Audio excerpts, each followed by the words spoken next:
Good afternoon, everyone. Welcome to Torah with your host, Rabbi Anibal here at the Asper Jewish Community Campus in Winnipeg, Manitoba, Canada. Interesting, today I don't have anybody in person, but I have you online. So welcome, Glenn. Welcome, David. I know there is somebody else here. I don't know if you're there.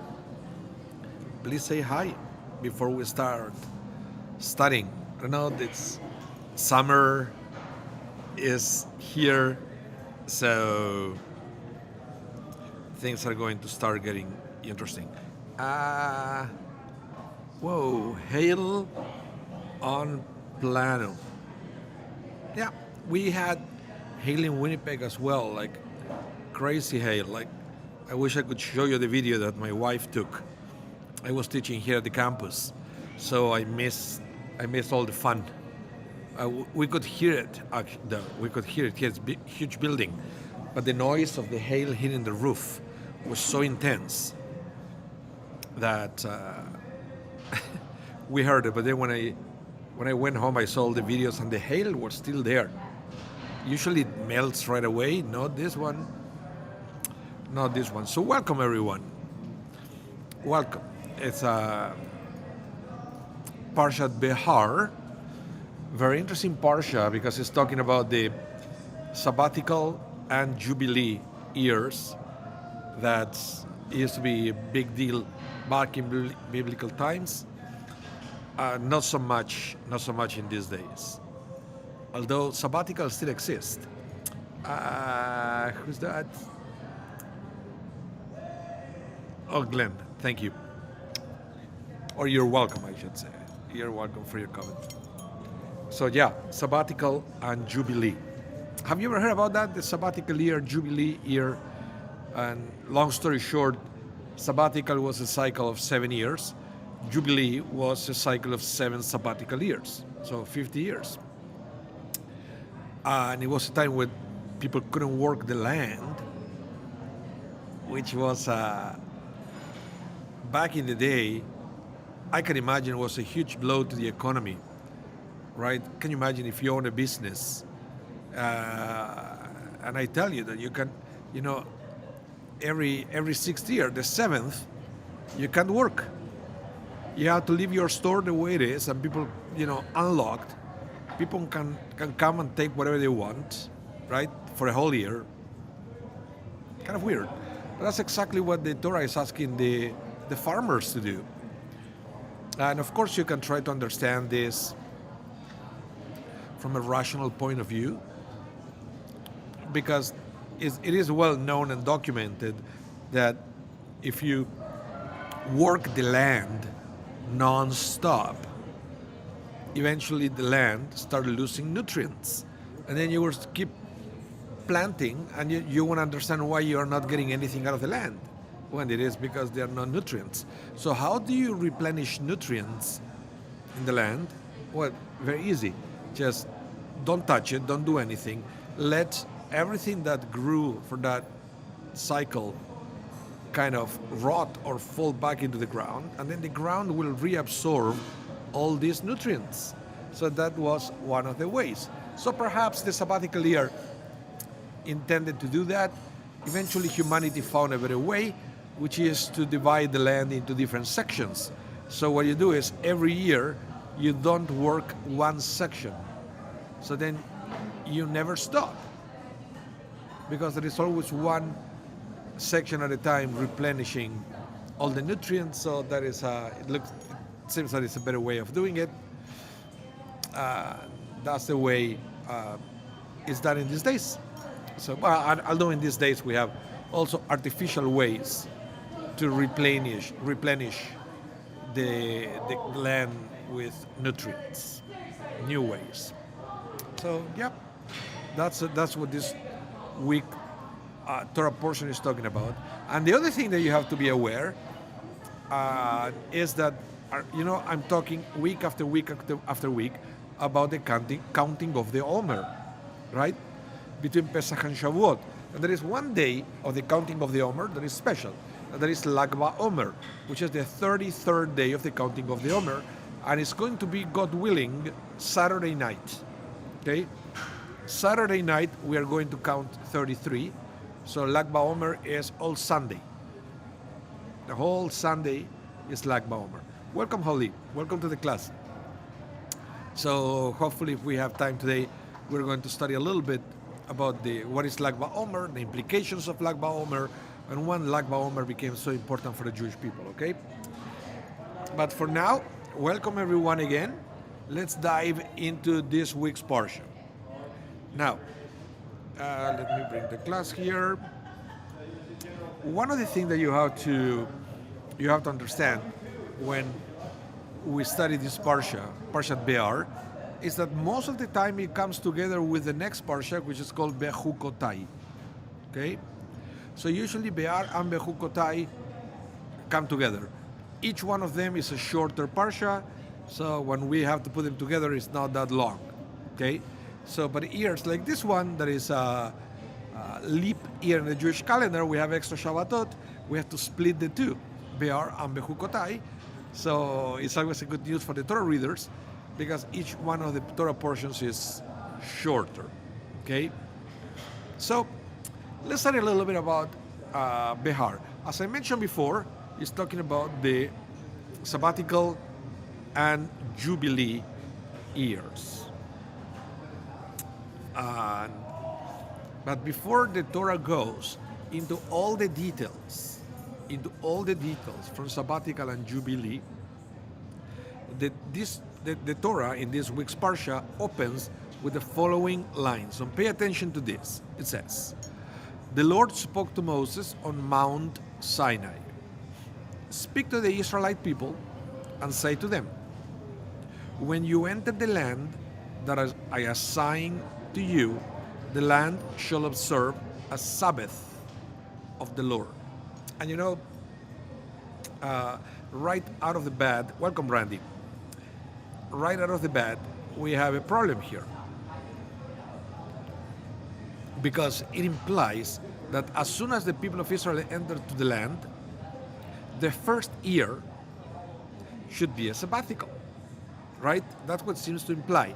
That's why you will see, starting on verse number 3, the Torah will go into the specifics and will say, well, it's not like that. When you enter into the land, you're going to have to still work the land for 6 years first, and then on the 7th is a sabbatical. Okay? But it always puzzled to the rabbis. Why will the Torah opens with these verses that seems to complicate things? Why would it say that as soon as you enter to the land, you have to observe a Sabbath of the Lord, right, a sabbatical year, and immediately after said, well, it's not immediately after you enter to the land, but it's after 7 years. Okay? So that's the first thing that we are going to try to understand, why the Torah speaks on this way. The other thing that is interesting is that it's not with every mitzvah, with every commandment, that the Torah will open up with the words that this is what God told Moses on Mount Sinai, even though we know that many of the commandments were given to the Jewish people on Mount Sinai. Okay? And many others were given after, or maybe not.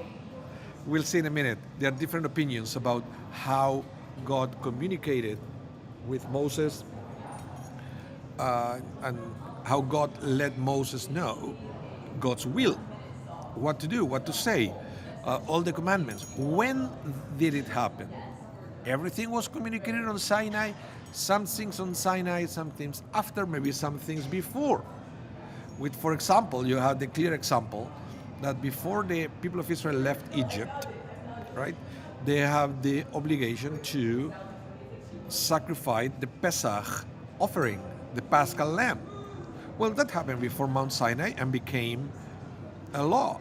The same thing with the law of having a calendar and the law that it says that the month of Nisan is going to be the first month of the year. That happened way before Sinai, even before they left the land of Egypt. So there were many instances where God communicated God's will to Moses on all the mitzvot. But in this case, the Torah is very specific, which again it's not always like this, by saying that this mitzvah was specifically communicated to Moses during Moses' ascension to Mount Sinai. Okay, so now that we understand the context of these couple of verses, let's see what the rabbis think about the way this was presented to us. Okay, and again, if you have any questions, please use the chat to let me know. Gotta go to the next one. So, Rashi is puzzled about the thing, the way it's presented. Listen what he says. What has the sabbatical year to do with Mount Sinai? So, in other words, what Rashi is asking, why was this commandment singled out, right, as being given at Mount Sinai? We know that there were many. So, Rashi asks, were not all commandments given on Sinai? But the verse wishes to tell us, just as with the sabbatical year, both its general principle and its minute details were ordained on Mount Sinai, so too, what with all the commandments, okay? Their general principles, as well as their details, were ordained on Mount Sinai. So Rashi is saying something very interesting here. It says that even if something was communicated to Moses before, well, when Moses was on Sinai, everything was either repeated to him, okay, from the beginning, either repeated to him, or was something new. But according to Rashi, it was not just the general principle, but also all the details on how to observe those commandments, all the exceptions, all the things that could happen, right, that things may need to change. So all those details were communicated to Moses as well. So in Judaism, we have a name for all that extra information that is not written in the Torah, but we believe that God gave to Moses also as instructions. We call it Torah Shebe'al Peh. Torah Shebe'al Peh, translated as oral law. So, in other words, in Judaism we have, and I want to be very careful the way I say it, we have two Torahs, okay? We have Torah Shebichtav, which means the written Torah, which is the Torah we read in synagogue, the scroll, right? And we have the Torah Shebe'al Peh, the oral law, which eventually became what we know today as the Talmud. Okay, so in this day and age, we still have the two Torahs, written Torah, oral Torah. The written Torah is that Torah that we read at synagogue, and the oral Torah is not oral anymore. It was written, and it's called the Talmud. Okay, so in other words, and I don't want to go into detail, what Rashi is saying here, that Moses learned on Sinai the written Torah and the Talmud. Okay, for us to try to understand what else, what God communicated to Moses, what to do. Now the interesting thing is that the Talmud is presenting all this oral information, but because it was written so many centuries after Revelation, there was no longer one single version. We have a situation of a bunch of rabbis that they go together. They say, okay, guys, let's write down everything that we learn, right? So, okay, so what did you learn about, let's say, slaughtering an animal for consumption, right? How to kill an animal to eat. Okay, I learned this, and somebody else will say, whoa, where did you learn that?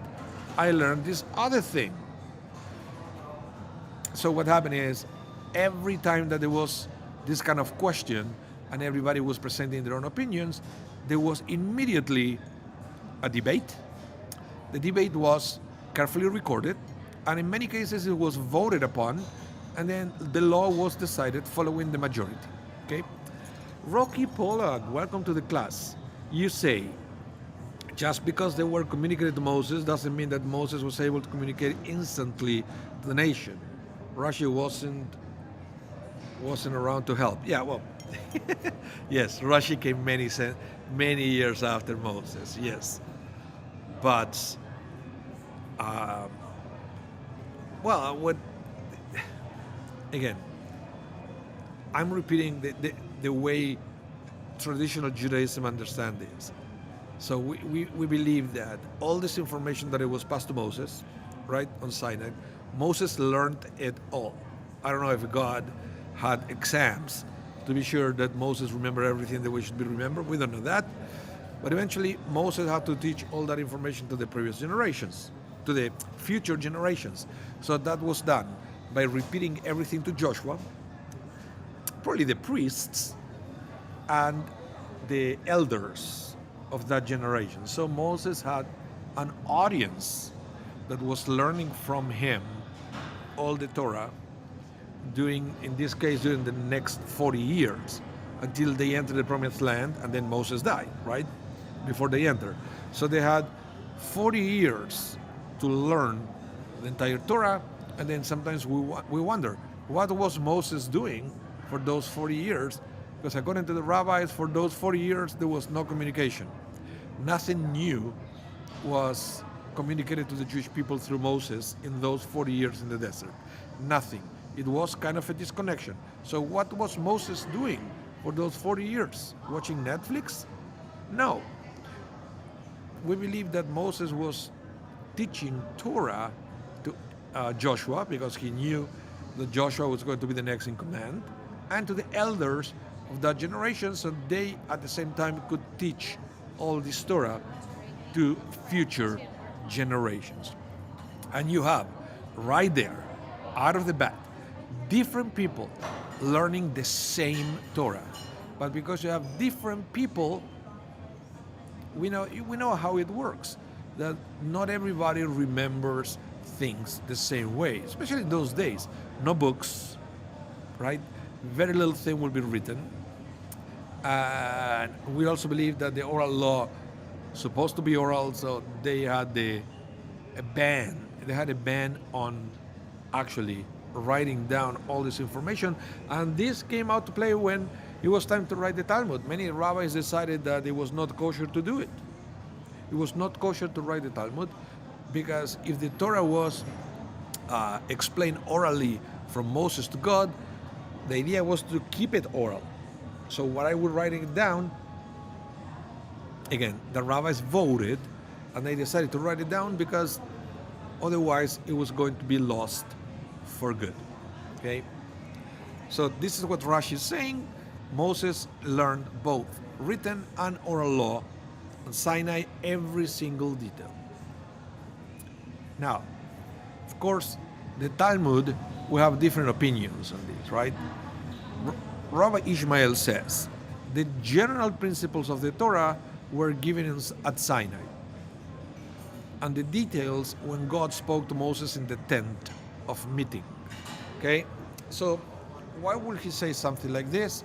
Well, I guess he was trying to be logical, Rabbi Ishmael. Think about it. Think about it. Moses was up in the cloud for 40 days, 40 nights. Is that enough time to teach a human being the whole written and oral law? Rabbi Ishmael says no. No. So all what happened when Moses went up the mountain is Moses learned all the written Torah and the general principles of the Talmud. In other words, in these days we call it the Mishnah. Talmud is a combination of two different things, Mishnah and Gemara. Mishnah are short statements of law, okay? And Gemara is a discussion of such laws. So Rabbi Ishmael would think that that's all that Moses learned. But Rabbi Akiva says the general principles and the details were given at Sinai. Okay? Everything. How did that happen? We don't know. Maybe time was different there and up to the mountains. I don't know. So the general principles and all the details were given at Sinai. They were then repeated in the tent of meeting and enjoy a third time in the plains of Moab. It means in Moses' narrative in the book of Deuteronomy. So basically, that God repeated everything after Moses died. Okay? That is Rabbi Akiva's opinion. That is clearly different from Rabbi Ishmael. So, do you guys remember what the tent of the meeting was? Let me know in the chat if you remember what the tent of the meeting was.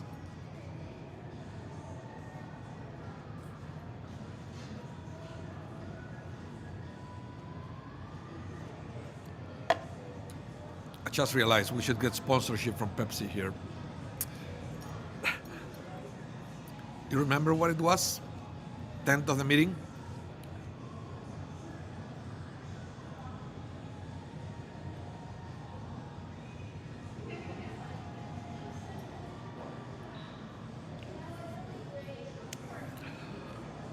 I'll give you a minute.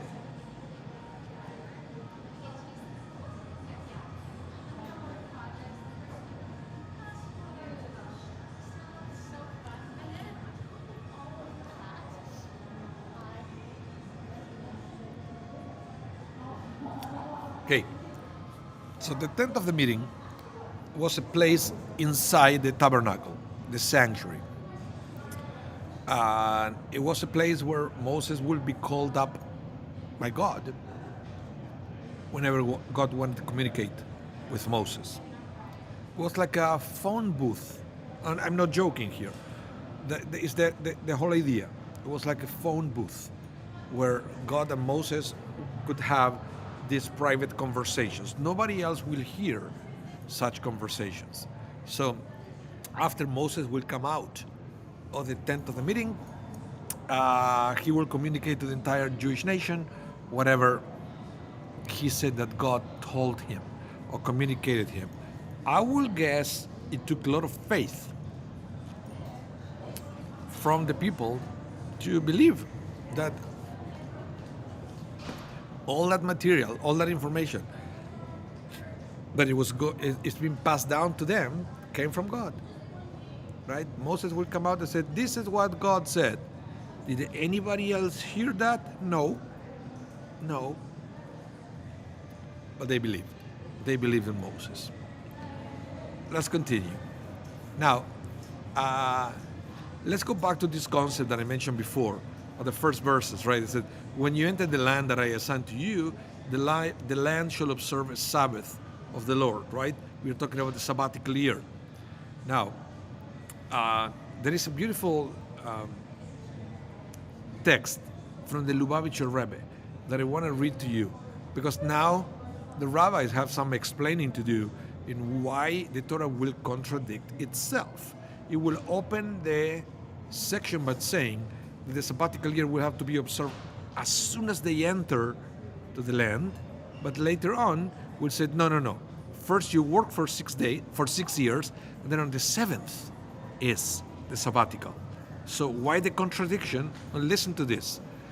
Taken on its own, this verse seems to imply that a Sabbath unto God is to be observed immediately upon entering the land.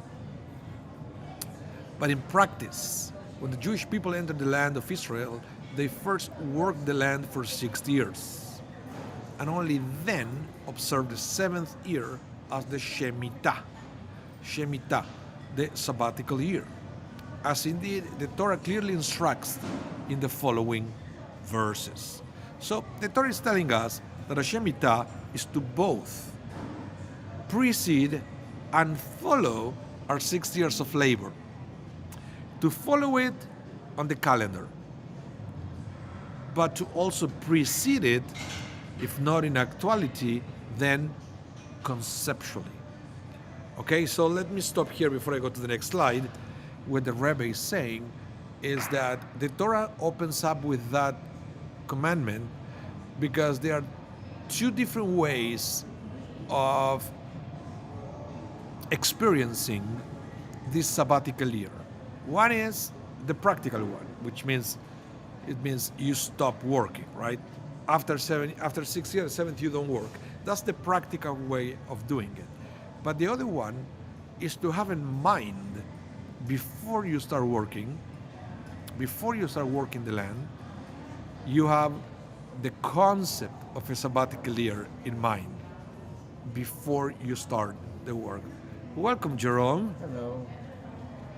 Doctor's appointment. Sorry. It's 12:30. You have the watch on Newfoundland time or something that is half hour late. Doctor's appointment. Doctor's appointment. Okay. Okay.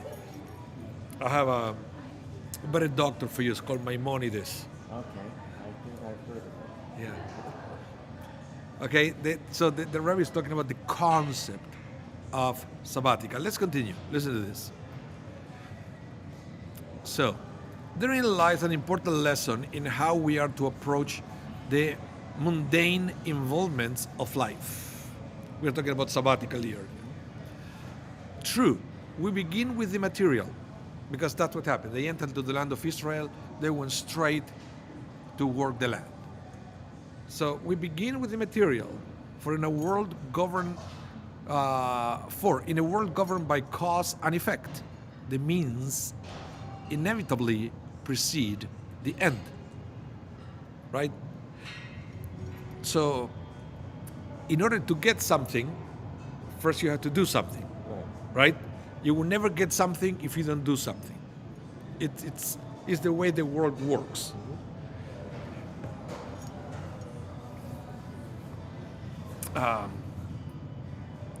But what is first in actuality need not to be first in mind. Okay, so what the first thing you do, right? It doesn't have to be your first thought, because yes, first you have to do in order to achieve. But before you do, you have to Initiate. Think about it. you have to think. You have to envision it, Yeah. right? So what the Rabbi is saying here is it's not true. It's not true that first thing we do is work and then we achieve. That's not true. First you envision, then you work, then you achieve. Set your goal first. It's a 3 steps, right? You set your goals first. Exactly. You set your goals first. Love that. So, but what is first in actuality not to be the first in mind. In mind and consciousness, the end must precede the means. For without a clear vision of their purpose to guide them, the means may begin to see themselves as the end. Whew, this is deep. The spiritual harvest of a Shabbat or Shemitah can be achieved only after a work week of dealing with the material world and developing its resources. But it must be preceded and predicated upon a Shabbat unto God that occupies the fore of our consciousness and pervades our every deed.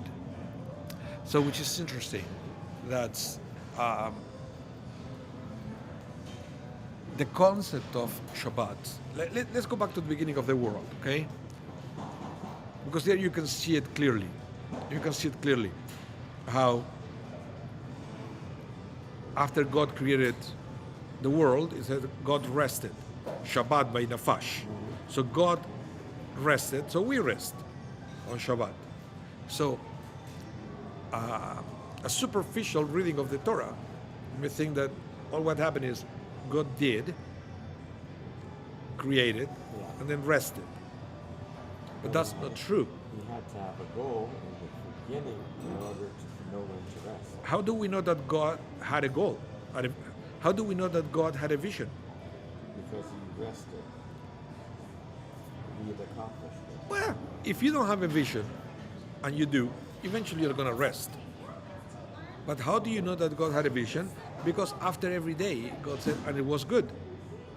How do you know if something is good or bad? He had milestones. You need to check it against your goals. Right. He set up milestones. How much I want to accomplish. And then he said, did I accomplish that? Yes. Okay, it was good. And then at the end, you know, when you create the last, you will see the last day, and then it said it was very good. It means that all the mini goals and the general goals were achieved. And then that's what's a Tov Meod. Okay, so that we have a hint as to God had a plan, a vision first, and then when you have a vision, then you can rest, properly rest. Properly rest. Otherwise, you're probably, if you don't have a vision, instead of resting, you will have to be covering patches, things that went wrong. Right. So and this is the same, because as we are going to see, having a sabbatical year, it wasn't easy. You had to plan in advance for that. You work for 6 years. On the 7th, you have nothing, nisht. So you have to plan to have everything in the 6 years and then carry it over for the 7th. Did you save for 6 years? A little bit, Yeah. right? Because now we already know that it's possible. Joseph did it in Egypt, right? Yeah. He was able to store grain. So it said, this is not that I'm not telling you that after 6 years you will have to rest on the 7th. You know it right now. So you need to have a clear vision of how that is going to work. Otherwise, you're going to be at the end of the 6-year cycle. I said, when I'm going to eat next year? Actually, you're going to be struggling for 2 years, because on the 7th year, That's right. you can't harvest, you can't plant. So the first year of the cycle is also a weak year. Yeah. You got to have some natural things growing, but it's not going to be the same as the year after that. So they have to plan ahead, and that's why the Torah says at the very beginning, when you enter into the land, remember that you're going to have a sabbatical. And then it goes into the details. You work for 6 years and blah, blah, blah. But before you enter, you need to have this in mind. It's a beautiful thing for everything that we are trying to achieve in life. Have a goal, have a plan before you go. Okay? Try to think ahead as much as you can. Of course, there are things that they are not under your control. Back in those days, it was the same thing. Do you think they were able to predict that maybe they will have, a 3 years drought before the sabbatical? And then what? You're in trouble. You're in trouble. But most of the time, you will be able to plant. Yeah. Let's continue. Now, more about this parsha, because I like the way it's presented. It says, when you sell property to your neighbor, okay, or buy any from your neighbor, you shall not wrong one another. Don't cheat him. And then the next verse says, do not wrong one another again, but fear your God, for I, the Lord, am your God. Why is he talking about buying and selling property? Because you have to remember that during the Jubilee that is presented in this parsha, it's all goes back. So part of not wronging one another when you buy and sell property is to calculate how many years are left to the Jubilee. Yeah, so I said, don't be a jerk. Maybe the other person is not aware of that or all the details. So this is what it is. But the rabbis still are a little puzzled on the repetition of the phrase, do not wrong one another. It appears in 2 verses back to back. The previous one ends with al tonu ish et achiv, and then in the very beginning of the next one, velo tonu ish et amito. So the same thing at the end of one verse and at the beginning of the next. The difference between Amito, it's the same. People, it's the people of your people versus your brother, but it's talking both about your inner group. Yeah. So we have some explaining to do here. Why the repetition? And the rabbi said, Rashi says, because again, Rashi is always, when you study Rashi, you have to always try to understand what's bothering Rashi.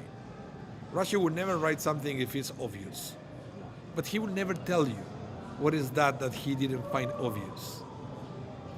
So it's a whole skill to try to understand what's Rashi's point. In this case, what is bothering him is the repetition, right? So Rashi just starts by saying, the first verse referred to financial fraud. The second verse forbids verbal fraud, speaking hurtful words or giving bad advice. That is why the second verse adds, but you shall fear your God. Lest a person say, who will know that my intention was to do him evil? And it's also because if I'm trying to sell you a property, right? And I cheat on the transaction. If I get caught, what happened? It will most likely be some kind of judicial consequence, right? But if I tell you, if I give you bad advice, and you say, oh, Jerome, you should buy that property, right? And then I ask you to do that because the owner of the property is my friend, and I know that the property is a piece of junk. It looks great, but it's not. And then you buy it, and then you realize that it's a money pit. What's the consequence for me? For giving you the bad advice? Very little. Nothing. Nothing. You will come to me. I said, hey, you told me. I didn't say anything. Go try to prove it. Or you could say, I thought it was a good advice. No, you can't prove it. There are no legal consequences. Right. So that's why in the first case, do not wrong one another, otherwise you go to jail. On the second case, it says, do not wrong one another, God is watching. Why doesn't say the first case, God is watching? Because there are legal consequences. In the second case is when there are no legal consequences, that God is watching. And that's why you also, when Rashi writes this, that's what was in his head, right? In the first case, it's because the legal consequences. Second case, because there are no legal consequences. But Rashi that doesn't let us know that that was the motivation to write what he wrote. Right. That's why when you read Rashi, you always have to ask, what is bothering him here? Okay? And then Rashi realized right away that what are the kind of things that is considered wronging one another, that they have no legal consequences? Usually speaking hurtful words or giving bad advice. Yeah. Okay? So that's why I said, don't fool yourself. God is watching. God will be the vindicator in that situation. Not a human judge. God. It's going to be done on God's terms, on God's timeline. Right. But it's going to come from God. Okay? Now, so the Rambam explains more about this second category. Okay? About these ways to wrong one another, that they are not really illegal, but they are bad. And Rambam, the Maimonides, writes as follows. And similarly, lies, tricks, subterfuges, cheatings are circumventions, right? Circumventions are forbidden. Loopholes. It's all forbidden. They say it is forbidden to deceive anyone.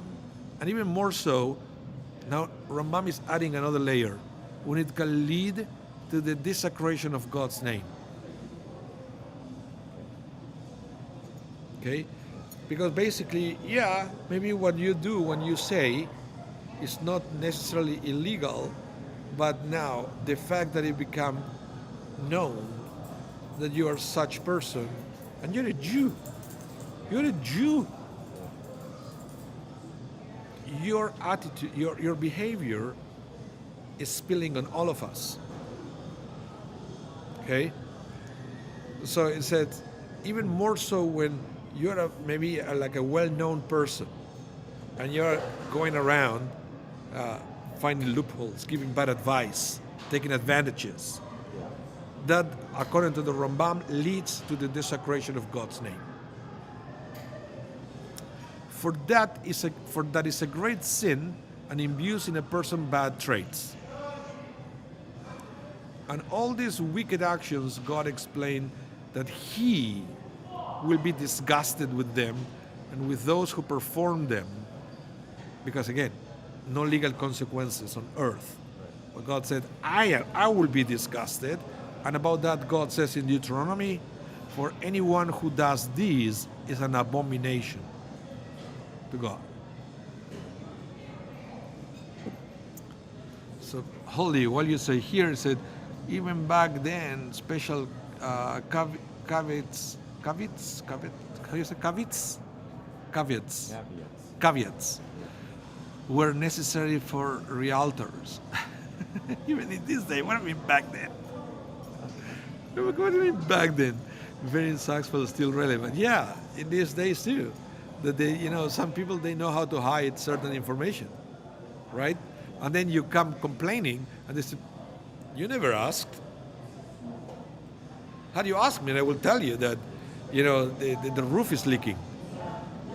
But you never ask. Oh, you didn't consider that it would be a good idea before the transaction is over to disclose that? I'm not legally obligated to do that.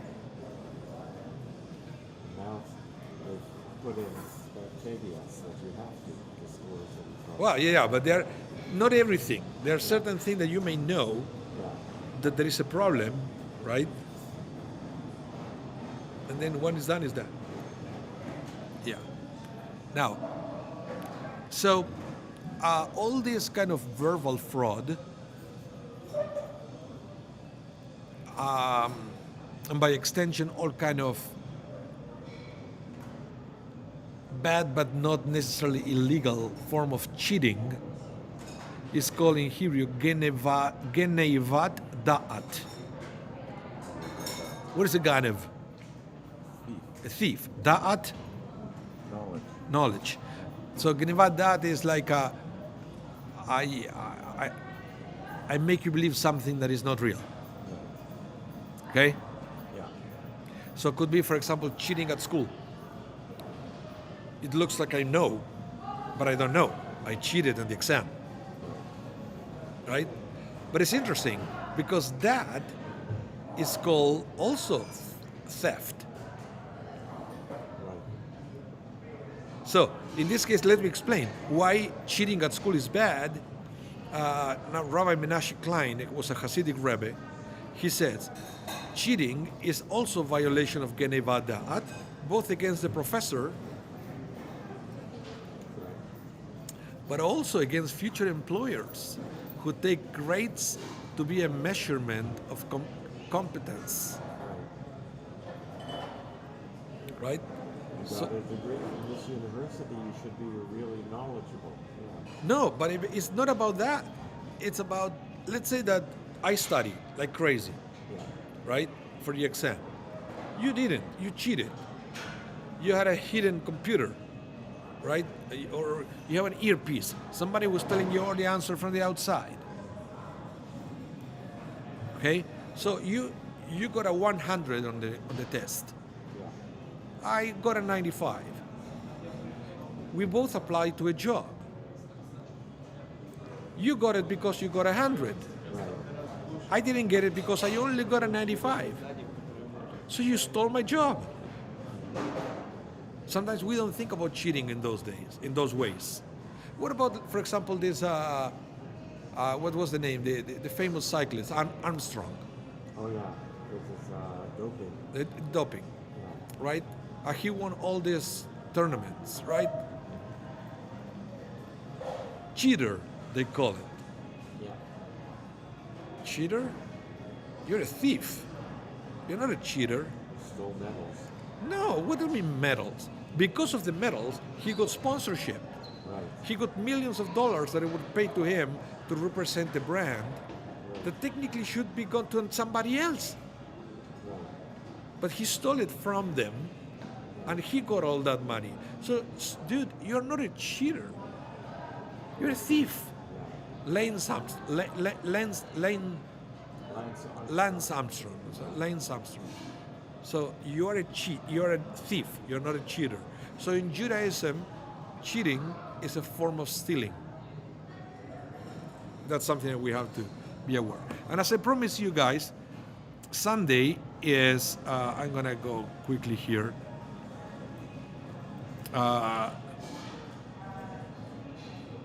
Hold on. Lag BaOmer on Sunday. Right? This Sunday. So Saturday night, God willing, we are going to count 33. And then Sunday is Lag BaOmer. What is Lag BaOmer? Let's review it together, okay? Let's remember what it is.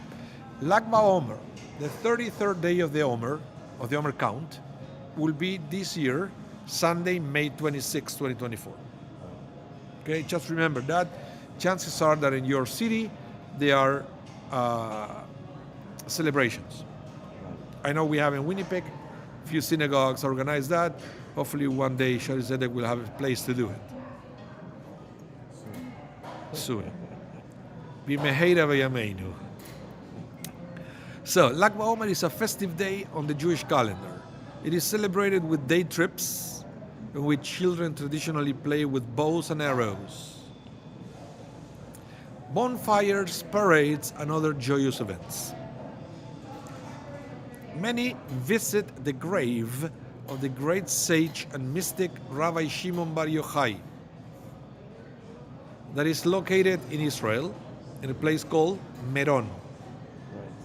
It's northern Israel, Meron. That narrow opening to get there. Sorry? With that narrow opening to get there where they have the problems. There's always somebody dying there, right? There was one year during COVID that a huge group of ultra-Orthodox, they disobeyed the protocols and they went in mass to thing and the thing collapsed. Yeah. They were on like bleachers and they collapsed. It was a disaster. It was a disaster. So they were afraid of dying from COVID. They ended up dying because of the weight of other people falling on top of them. So why do they go there for Lag BaOmer? Well, because it's the anniversary of the passing of Rabbi Shimon Bar Yochai. Okay? Now, Lag BaOmer is always on the 18th day of the month of Iyar. So that was the Yortzeit. The Yortzeit of Bar Yochai is the 18th day of the month of Iyar. It will be interesting to check Shari Zedek list, right, the Yortzeit list, to see who else has a Yortzeit and Lag BaOmer, supposed to be a holiday. So the word Lag is made of the Hebrew letters Lamed and Gimel, which together have the numerical value of 33. So BaOmer means of the Omer. Again, the Omer is the counting period that begins on the second day of Passover, culminates with the holiday of Shavuot, following day 49. Okay? Hence, Lag BaOmer is the 33rd day of the counting of the Omer, which coincides with the 18th of Iyar. Okay? Good. So what are we celebrating? Because I said, we are going there for the Yortzeit of Bar Yochai. Yortzeit? Rabbi, you just told me it's a celebration. Right? Bar Yochai, Rabbi Shimon Bar Yochai, who lived in the 2nd century of the Common Era, was the first to publicly teach the mystical dimension of the Torah known as Kabbalah, and is the author of the classic text of Kabbalah, the Zohar.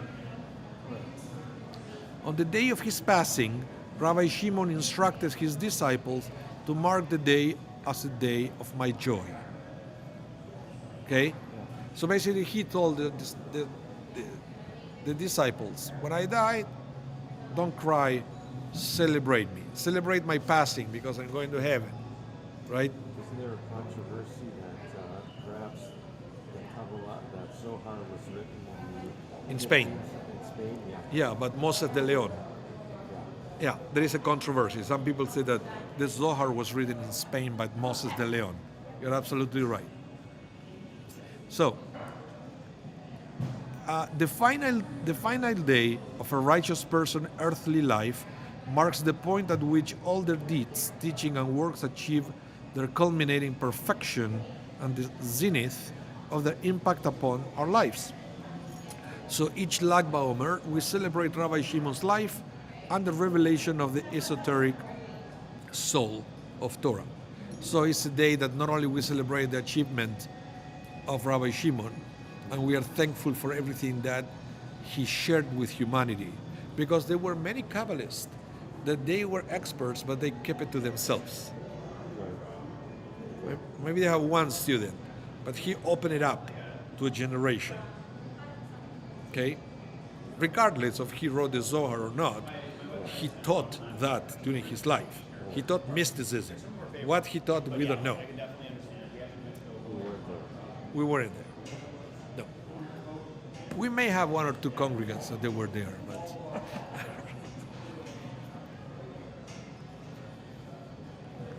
so, Lag BaOmer also commemorates another joyous event. The Talmud relates that in the weeks between the Jewish holidays of Passover and Shavuot, a plague raged among the disciples of the great sage Rabbi Akiva, who was a teacher. He was a teacher of Rabbi Shimon Bar Yochai, by the way. So Bar Yochai was Rabbi Akiva's student. So we have another connection there. So why was the plague among the disciples of Rabbi Akiva? The Talmud says, because they did not act respectfully towards each other. These weeks are therefore observed as a period of mourning with various joyous activities prescribed by law and custom. Some people don't do certain things during the counting of the Omer. Like they don't go to, they don't get married, they don't cut their hair, they don't shave, other things. On Lag BaOmer, the death ceased. This is all rabbinic tradition. Yeah. We don't really know, but that's what I say. On Lag BaOmer, the plague stopped. Okay. So thus Lag BaOmer also carries the theme of loving and respecting one another. Because if that's why they died, right? Yeah. And then on Lag BaOmer they stopped dying is maybe because that's the day where they got it. They got the message that how we have to live with each other, right? So that's why Lag BaOmer is also important. It's the day that we understand that, the day that we understand that we have to be respectful to each other, is a day of celebration. That's why also another reason why Lag BaOmer is a day of celebration. And in rabbinic tradition, they have this semi-mourning period up to Lag BaOmer, and then that's it. And then that's it. So that's the way it is. So, do we have any questions about Lag BaOmer? This is your opportunity to fully understand the day before you have a chance to experience it on Sunday. Okay? Yeah. So, well, thank you everyone for tuning in. Thank you, Jerome, for coming. Everything okay with the doctor? Oh yeah, fine. Did you pay the bill? Oh no, it's Canada. We have people in the United States that they have to pay the doctor after they go visit, right? Yeah. Anyway, so thank you everyone. If you missed any part of the class, remember how it works. Tonight, 8 p.m. Central, this class is going to be rebroadcasted, so you have a chance to catch it again and to learn more about Parshat Behar. Hi, Roberto Franco, welcome. Behar, and also about a little bit about Lag BaOmer. So thank you everyone, have a wonderful rest of your day, and please find a way to celebrate Lag BaOmer on Sunday. Beautiful day to do activities, especially now that the weather is going to be nice by Sunday. Not Sunday? No? I think it's raining. Okay. We'll do our best. Thank you, everyone.